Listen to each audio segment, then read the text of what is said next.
Coach Erby and we're going to be talking a little bit about his coaching experience at Steelton-Highspire High School outside of Harrisburg, Pennsylvania, and just some of the lessons and experiences that he's learned along the way. So to kick things off, Coach, can you just share with the audience about your prior coaching experiences and then a little bit about how you got into this point in your career? Good, yes. I started out in 2008, coaching at Still High. I was linebacker coach. Then I gradually made my way to defensive coordinator in about 2013. Then in 2014, I took over as the head coach.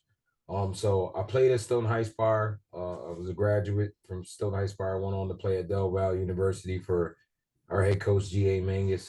But my experience and really how I got back into it was just when I graduated from college. I just wanted to get back into the program, and I would say I was a student of the game, and I played for the legendary Rob Dougler.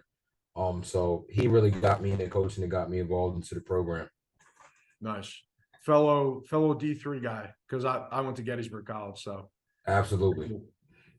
So can you just share a little bit about that experience, like playing at Del Val and maybe about being a D3 athlete and how that's served you well as a football coach now?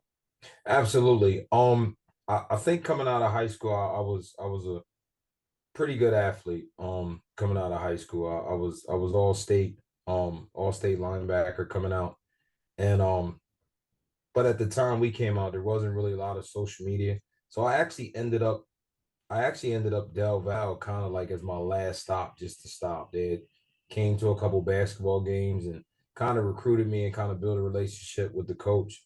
But the biggest thing coming from going from Stoughton High Spire to Delaware Valley University, Stoughton High Spire is rich with tradition. Friday, Saturday nights, everybody's on the hill jam packed. So when I actually first went to Del Val, the tradition, I think they had 40 years of losing seasons. So that kind of really was a wake up call for me because I'm coming from a town where football is everything to a program that really was struggling, and it was unique and people don't really understand this. When I first went to college, my first year, I actually played linebacker and running back in their first scrimmage, which was rare in college to play both ways with a 100-man roster. But as we turned that program around and I brought in, and the biggest difference, to be honest, I kind of thought I was out shooting where I should have been playing at. But once I realized that, at that level, the difference was maybe height or maybe situation, maybe a little bit tempo with speed. But the teams we were playing, which are Lyco was real good, Wokes was real good. I mean, the football was really, really good, hard-nosed football. So it kind of woke me up into a reality where if you're playing college football, it's serious and everybody's working hard. So my experience playing at Del Val was the best experience I had because it really gave me a wake up call, but it also brought me down off a pedestal where I didn't realize how competitive football is across the country. And it may be an inch, it may be a height, but it's definitely not the commitment. It's definitely not lack of commitment being a Division III athlete because everybody took it serious. We had a year-round program. So I really say to guys out there who, sometimes an inch or two, but you really get a chance to have a great opportunity to play some really, really good football and competitive. So anytime you're recruited, anytime you get a chance to play next level football, be thankful because there's no level of football no more where you're going to say guys aren't taking it serious and guys are better. Sometimes it's height, sometimes it's situation, sometimes it's just being over recruited and not being seen. But when you get there, the experience is really good when you're playing a high level of Division III football. Yeah, I couldn't agree more. And you had talked about the importance of relationships and, especially when it came to recruiting. So sometimes when high school kids are getting recruited, one of the pitfalls that I see is like you're kind of saying that sometimes they might not always listen to the Division III coach. So if a high school player might think that they're like Division I or Division II and they don't have any offers, what advice would you give them to maybe best place themselves to succeed at any type of program, whether it be Division II or Division III? I always say listen to every opportunity and find the best fit for you. But I also tell young men, and the best thing that kind of made my decision when it was going to Del Valle was like, if someone is recruiting you and they're showing interest and they're reaching out and you're building relationship, go with the relationship and the commitment, because you, at the end of the day, you want somebody who wants you to be a part of their program. So I just say that listen to every coach, respond to every coach, because at the end of the day, that may be where you end up at, and that may be a great opportunity. But my advice is to hear everyone. Like when someone's sitting down and they're coming in from schools from Division 1, Division 2, Division 3, hear that out. But also too, there are a lot of schools that are Division 3, like academically, are really good fits.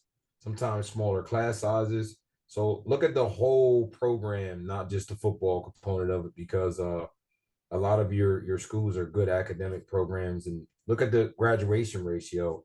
How many guys does that guy put through, or that staff put through, who's graduated, have degrees? And the biggest thing is talk to the players and former players. Like I tell my guys all the time, I have Division 1 recruits, I have Division 2 recruits, and I have Division 3 recruits. And depending on the year, I've had guys that played Division 1 that were similar to the Division 3 guy. It was just the right fit, the right time. That just comes down to. So to make a long story short, listen to everyone. And if a program is reaching out to you, make sure you keep a good line of communication and learn and get to know the person and the coach and the program. Definitely. And going off of that point too, Coach, I with my teammates at Gettysburg, a lot of my teammates have gone on to, you know, work for companies like SEI, Morgan Stanley, Deloitte. So, like you were saying, it's great football, but it's also about the education and where you're going to end up post football. So I think that education aspect is it's truly invaluable. Absolutely. So, so going off of that, so you're obviously the athletic director and the head football coach. So how how do you manage those two roles? And what advice would you give to other coaches out there that are maybe trying to balance different roles, whether it be two different positions or what have you? I always use the references. It's when you're a head coach, playing your practice schedule. So planning your schedule, making sure that you're organized, making sure you're committing enough time to eat so that you can be efficient. And this really comes down to planning your schedule, planning your day, but also, making run. Things change on the run. But I would say just be a really good planner and be a really good organizer, but also too have really good coaches in your program that are really good with communication. And you need a lot of assistance, especially at a school during football season. You have to have a lot of supports and a lot of people that lead. So I would say, working as a whole responsibility of communicating and breaking down some duties, and just being efficient by breaking some smaller tasks down, when it comes down to, because the biggest thing coming in from, your summer to your fall sports, your transportation, your scheduling, just making sure that you're committing time to do those things throughout the year and always plan ahead, has really been helpful with me. It's just being able to plan and kind of like a checkbox guy, make sure transportation is done, make sure all your planning is done, make sure you have all your ambulance schedule. So just plan it like a practice, just plan it like a practice and make sure you're checking your boxes as you gradually go, and then just be prepared for any changes when they occur. Yeah. And going off of being like process oriented, like there's always problems that are going to happen, right? And I think having those processes in place, they'll be able to help you solve those problems as quickly as possible and be efficient. So what are some challenges that you face specifically in handling those two roles, and what, I guess, beyond just being like process oriented and detailed, is there any advice that you might have in going through those experiences? Well, I think the thing as a head coach and a lead for football, you kind of have your mission, your vision, your core values on what your expectations are. But ultimately, for other sports, you're kind of guiding them in and walking through those steps in that process of what their vision is. So a lot of it is teaching. other coaches and other programs, just giving them a foundation with how important your mission and your vision are. And I always say to coaches, when people on the outside look at your program, what do you want them to see?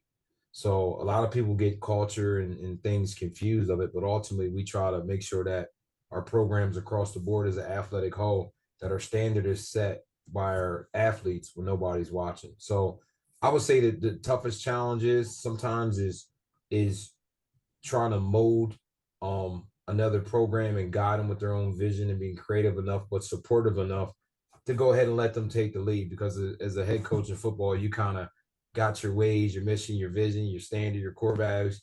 So just sometimes with just intermingling and introducing new things to some of your older coaches that have been around for a while, or just young guys where they don't really have a lot of experience with, managing a team, because you can go from, just a coach to fundraising, organizing schedule, parent meetings. So things can move really fast, real quick. Gotcha. And going off of that, like how do you handle maybe making each individual player like feel like they're not just a number? Like what do you do in these processes and as a part of this mission and vision to truly help this player to the best of your ability?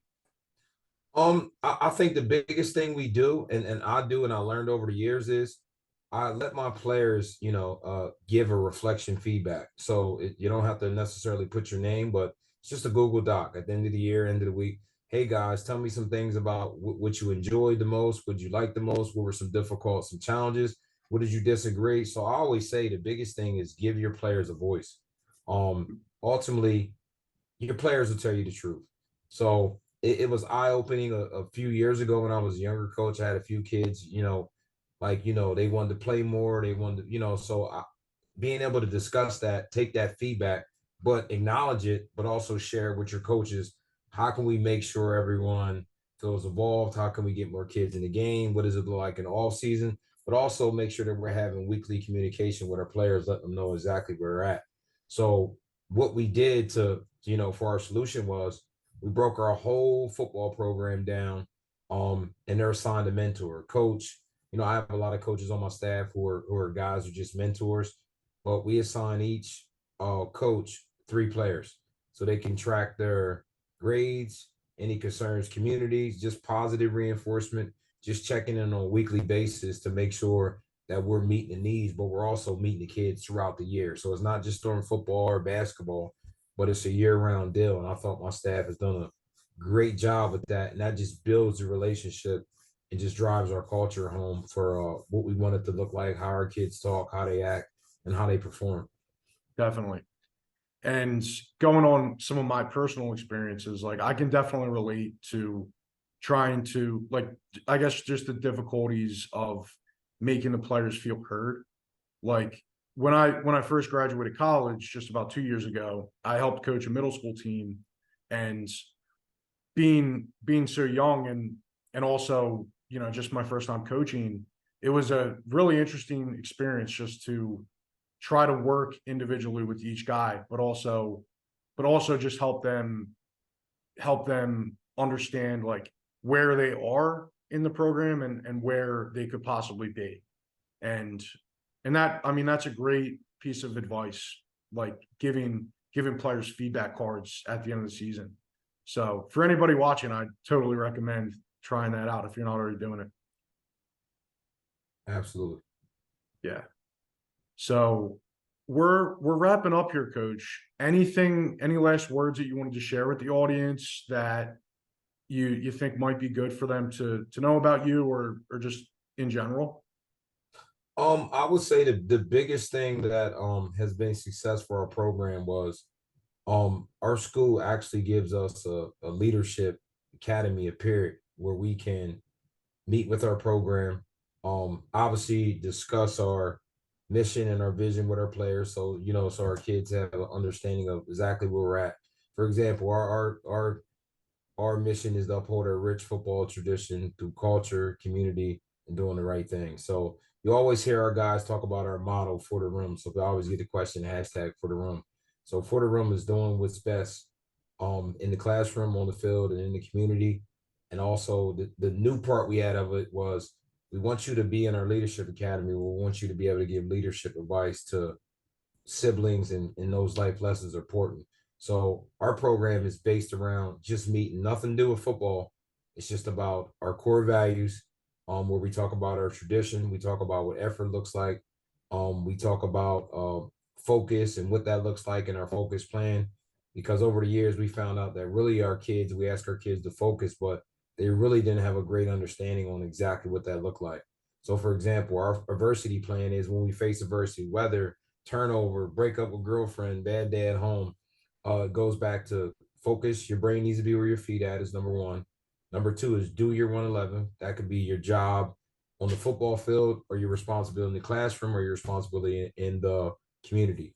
And the last part of that is effort. And we really go back to you control your effort and your emotions and how you respond. So that was one of those things where giving access to our student athletes, being able to teach them some life lessons, some focus that transition to as far as football into our field. And hopefully one day that, there'll be fathers and brothers and big brothers and uncles to their siblings. So I recommend the more access you get to your players and spend that, we call it growing time, as you teach them to lead. And the best part of it is when your players start giving each other positive feedback. But I've been a real big drive on making sure that we're staying positive, 5-to-1 ratio. In practice, warm-ups, 5 positive comments to 1 reinforcement. Hey, we need to, but I want to hear 5 good things. So before we start redirecting and things of that sort. So recognize the positive, and it just brings a good energy to your program. Great. Thank you so much for sharing that, Coach. And that's really good stuff with the 5-to-1 ratio, especially at the end. So, Coach Erby, thank you very much for sharing today, and best of luck for the rest of the season. Thank you very much. I appreciate you.